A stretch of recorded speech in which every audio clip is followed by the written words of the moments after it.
9। आज हम लोग गुड मॉर्निंग। आज हम लोग जो है कल जो भेजे थे वीडियो, उसमें हम बताए थे कि आपका चैप्टर जो ग्रेविटेशन के बारे में, ग्रेविटेशन क्या होता है, ग्रेविटेशन कहाँ से आया, अब ग्रेविटेशन का फोर्स का नेचर क्या होता है, एट्रैक्टिव होता है कि रिपल्सिव होता है, और ये सारा चीज समझाए थे।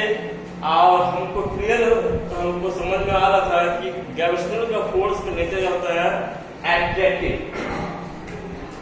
तो ये सारा चीज के बारे में आज जो है बोर्ड पर देखेंगे कि कैसे जो है ग्रेविटेशनल फोर्स काम करता है और सर आइजैक न्यूटन ने किस तरह से ग्रेविटेशनल फोर्स को निकाले थे और उसका एप्लीकेशन क्या है, वो सारा चीज आज हम लोग बोर्ड पर देखेंगे। ठीक है, let us see on the board and topic wise the gravitation.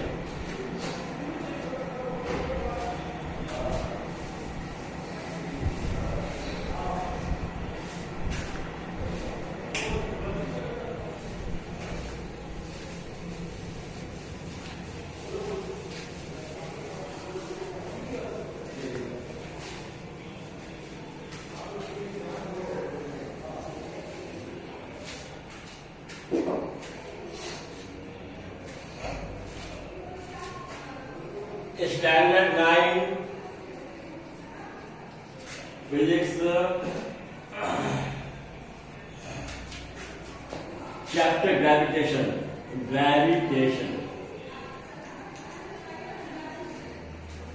तो देखिए, ये जो ग्रेविटेशन का मतलब होता है गुरुत्वाकर्षण। क्या होता है? गुरुत्वाकर्षण। तो ये जो गुरुत्वाकर्षण के आधार पर हम लोग को जो है ग्रेविटेशन में टॉपिक क्या क्या पढ़ना है, सबसे पहले पढ़ना है Newton's law of gravitation. Newton's law of gravitation, और हो सकते हैं न्यूटन का गुरुत्वाकर्षण का नियम, और हो सकते हैं हम लोग यूनिवर्सल लॉ ऑफ ग्रेविटेशन। मतलब ये कह सकते हैं कि ये जो गुरुत्वाकर्षण के नियम के सावित्रिक नियम। तो देखिए, तो न्यूटन ने क्या किया था, ये न्यूटन के मुताबिक क्या था कि ये दो ऑब्जेक्ट है, दोनों ऑब्जेक्ट का डिफरेंट क्या मास है। पहला का मास हो गया m1 और दूसरा का मास हो गया m2। ये दो मास आइदर बिग और स्मॉल, चाहे बड़ा हो सकता है चाहे छोटा हो सकता है, लेकिन दोनों में क्या है, अलग अलग मास भी हो सकता है, सेम टाइप हो सकता है। वो डिपेंड करेगा कि मटेरियल पर, या हम जिस तरह के मटेरियल हम लोग ले रहे हैं। ठीक है, तो यहाँ पर दो बॉडी है, पहला बॉडी का मास m1 है, दूसरा बॉडी का मास m2 है। तो ये दोनों मास का बॉडी जो है एक दूसरे की अलग है, मतलब ये डिस्टेंस पर रखा गया r पर। तो इनके बीच जो फोर्स लगने वाला है, ग्रेविटेशनल फोर्स लगने वाला है, वो क्या होगा। तो यहाँ लिखेंगे क्या, in F proportional to m1 into m2। मतलब force of attraction is directly proportional to the product of their masses। मतलब क्या हुआ कि दो पिंडों के बीच लगने वाले बल उनके द्रव्यमान के गुणनफल के समानुपाती होते हैं। क्या होते हैं? समानुपाती। तो F proportional to m1 and m2 first equations, and A proportional to 1 by r square। ये होगा सेकंड। अब मैं दोनों इक्वेशन पहले कर रहा है कि दो बॉडी के बीच जो लगने वाला फोर्स F इज जो होगा directly proportional to product of their masses and F is inversely proportional to the square of the distance between them। मतलब दोनों पिंडों के बीच की दूरी के वर्ग के व्युत्क्रमानुपाती होते हैं। मतलब रिवर्स, मतलब क्या हुआ, अगर डिस्टेंस को बढ़ा देंगे तो फोर्स क्या होगा, घट जाएगा। याद रखिए, डिस्टेंस को बढ़ाएंगे तो फोर्स घट जाएगा, और डिस्टेंस को कम कर देंगे तो फोर्स क्या होगा, बढ़ जाएगा। इसका मतलब यही होता है। और इसमें क्या होता है कि अगर दोनों को बढ़ाएंगे तो फोर्स भी बढ़ेगा, और दोनों को घटाएंगे तो फोर्स भी घटेगा। तो यानी हम लोग लिख सकते हैं, यहां पर लिखेंगे फ्रॉम इक्वेशन नंबर 1 and 2 से क्या मिल रहा है हम लोग को, A proportional M1 M2 by R square. जब प्रोपोर्शनल हटेगा तो एक कांस्टेंट टर्म आता है, वो कांस्टेंट टर्म कुछ भी हो सकता है।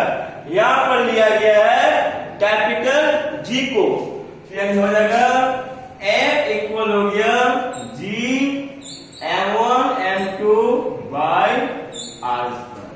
तो फोर्स ऑफ ग्रेविटेशन क्या हो जाएगा, F इक्वल हो यहां पर G M1 M2 by R square. ये बहुत इंपॉर्टेंट फॉर्मूला है, इसको बोलते हैं ग्रेविटेशनल फोर्स फॉर्मूला, यानी F equal to G M1 M2 by R। याद रखिए, बड़ा नहीं है, आप लोग को लगता है कि बहुत बड़ा फॉर्मूला याद नहीं रहेगा, याद रखना पड़ेगा, बिना याद रखे आगे नहीं बढ़ सकते, ठीक है।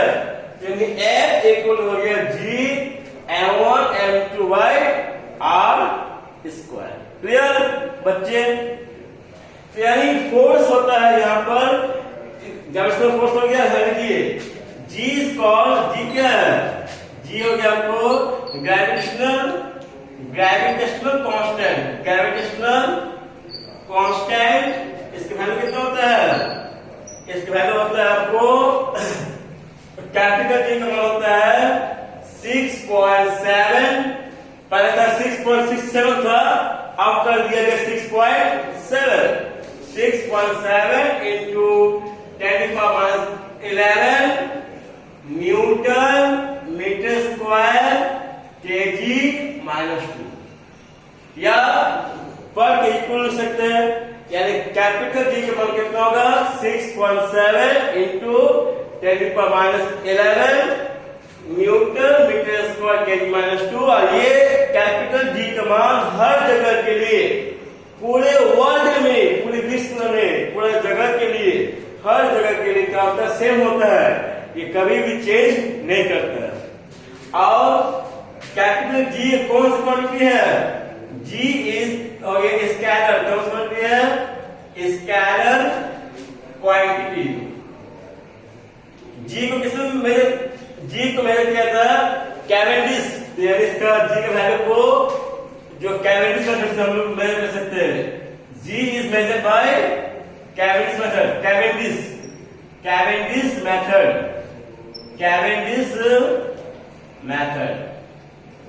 कैवेंडिश मेथड से जो है हम लोग G का मान निकाल सकते हैं और G का वैल्यू को मेजर कर सकते हैं, और इसी से हम लोग को कैपिटल G का मान कितना आया, 6.7 into 10⁻11 Newton metre square kg-2। अब बच्चे लोग को लगता है कि कैसे आ गया, न्यूटन कैसे आ गया, मीटर कैसे आ गया, kg कैसे आ गया, ठीक है, it is a big problem. तो इसको हम कैसे देखते हैं यहाँ पर, तो यहाँ तक समझ लीजिए, एक बार फिर से लिखिए, ये आपका टॉपिक है ग्रेविटेशन। ग्रेविटेशन में हम लोग पढ़ रहे हैं, ये दिया यूनिवर्सल लॉ ऑफ ग्रेविटेशन, तो यूनिवर्सल लॉ ऑफ ग्रेविटेशन कह सकते हैं, या न्यूटन्स लॉ ऑफ ग्रेविटेशन भी हम लोग बोल सकते हैं। इसमें दो बॉडी होता है, M1 M2 होता है, और दोनों बॉडी को डिस्टेंस r पर सेपरेशन किया गया है, और यहाँ पर इसके बीच जो लगने वाला जो बल है, यानी फोर्स जो है F, वो क्या हो गया, F proportional to m1 into m2 हो गया, and proportional to 1 by r square हो गया। दोनों इक्वेशन को कंबाइन करते हैं तो कंबाइन करने से मिलेगा F proportional m1 m2 by r square। जैसे प्रोपोर्शनल घटाते हैं वहां पर k लगता है, तो यहाँ पर k नहीं लगेगा, यहाँ लगेगा capital G, capital G। A बराबर का होगा G m1 m2 by r square, और G को बोलते हैं ग्रेविटेशनल कांस्टेंट, और G का वैल्यू कितना होता है 6.7 into 10 to power -11 newton metre square kg -2। और G क्या है, G कौन सा क्वांटिटी होगा, स्केलर, कौन सा होगा, स्केलर। तो ये क्वांटिटी है, और G को मेजर किया गया कौन सा मेथड से, कैवेंडिश मेथड से। कैवेंडिश मेथड से जो है G का वैल्यू को फाइंड किया गया। चलिए आगे देखिए, अब क्वेश्चन था कि कैसे आता है, न्यूटन आता है, मीटर आता है, कह दिया था, ठीक है, बहुत बिग प्रॉब्लम है। देखो कैसे बनाते हैं, तो यहां पर लिखेंगे कि कैपिटल G का फॉर्मूला क्या था, उसी से आएगा। देखो अभी हम लोग जस्ट पढ़े कि F इक्वल क्या होता है, F equal to capital G into m1 into m2 by r पढ़े ना, तो इससे G को निकाल सकते हैं। कैपिटल G इसका हो गया F r square by m1 into m2। F को किसमें मेजर करेंगे, न्यूटन में, R किसमें करेंगे, मीटर में, और M को किसमें करेंगे, kg में, इंटू kg। तो क्या आ गया, newton metre square by kg की पावर 2। तो इसको लिख सकते हैं न्यूटन मीटर स्क्वायर kg -2। आ गया, इस क्लियर। इस तरह से किसी भी फिजिकल क्वांटिटी का यूनिट को निकाल सकते हैं कि न्यूटन में आएगा, कि डाइन में आएगा, कि किलोग्राम में आएगा, कि मीटर में आएगा। इसी तरह से ये फॉर्मूला से हम लोग किसी भी फिजिकल क्वांटिटी का ऐसे यूनिट को निकाल सकते हैं। अगला टॉपिक देखिए, कैपिटल G और स्मॉल g में क्या अंतर है। पहले स्मॉल g क्या है समझ लीजिए, और अंतर को फिर हम लोग दिखा देंगे। तो देखिए स्मॉल g क्या होता है, स्मॉल g मतलब होता है, आपको हिंदी में बोलते हैं गुरुत्वीय त्वरण। क्या बोलते हैं, गुरुत्वीय त्वरण। तो ये त्वरण है, स्मॉल g का होता है हिंदी आपके गुरुत्वीय त्वरण, बोल सकते हैं acceleration, acceleration due to gravity, gravity. तो पूरे पृथ्वी पर एक फोर्स होता है, वो हर एक चीज को, जैसे माँ अपने बच्चे को अपनी ओर खींचता है, उसी तरह से पृथ्वी भी क्या है, हम लोग का माँ है, और हर एक बॉडी को समझता है अपना बच्चा है, और उसको अपनी ओर खींचता है। तो इसी तरह से यहाँ पर एक्सीलरेशन ड्यू टू ग्रेविटी क्या है, वही काम करेगा कि वहां पर कोई ऑब्जेक्ट या कोई वस्तु जब ऊपर से नीचे गिरता है या नीचे से ऊपर जाता है, तो उसमें कांस्टेंट एक्सीलरेशन बनता है।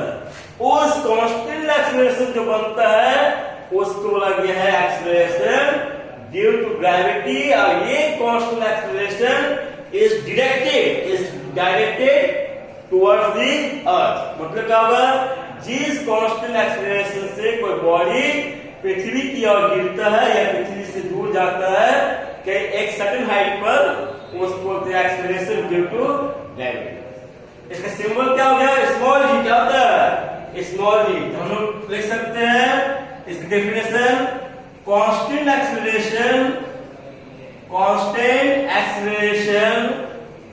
produced in body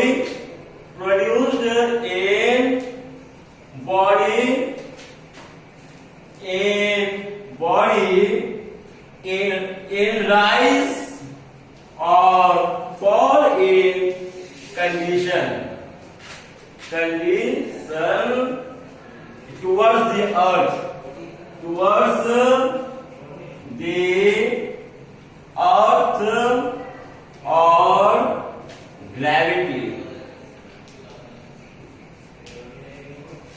तो ये जो होगा कांस्टेंट एक्सेलरेशन होगा, ये कौन सा क्वांटिटी है? ये वेक्टर है, काफी है, ये वेक्टर क्वांटिटी है। इसका ऐसे क्या हो जाएगा, इसका ऐसा ही हो जाएगा यहाँ पर मीटर पर सेकंड स्क्वायर, और इसका वैल्यू को मेजर किया कितना 9.8 मीटर पर सेकंड स्क्वायर, और डायमीटर किया गया 980, कितना 980 सेंटीमीटर पर सेकेंड स्क्वायर।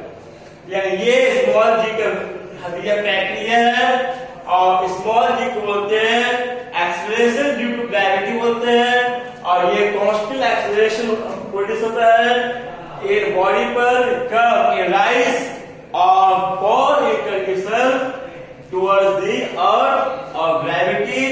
ये वेक्टर क्वांटिटी है, और इसका ऐसे मीटर पर सेकंड करता है, और ये 9.8 होता है, इसका 980 सेंटीमीटर पर सेकेंड स्क्वायर। अब इसका रिलेशन देख लीजिए, उसके बाद अगला टॉपिक हम लोग कल पढ़ेंगे।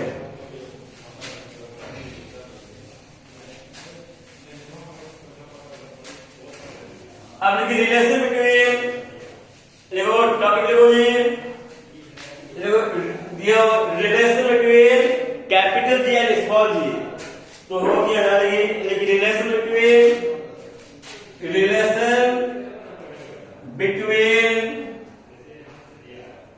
Capital G and small ji.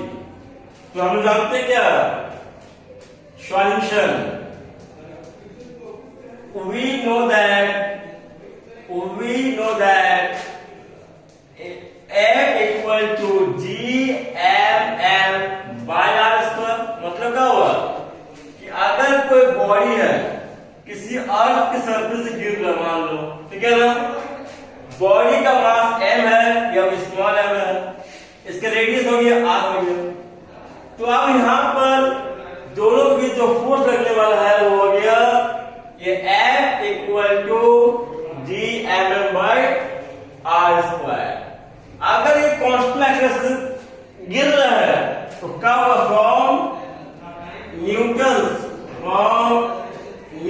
Second law क्या होता है बताइए, सेकंड लॉ होता है F is equal to ma हो गया, उसी फॉर्मूला से F इक्वल हो गया m इंटू g, ये सेकंड। तो from equation number 1 and 2, from equation number 1 and 2 से कह सकते हैं क्या, m into g equal to GMM by R square.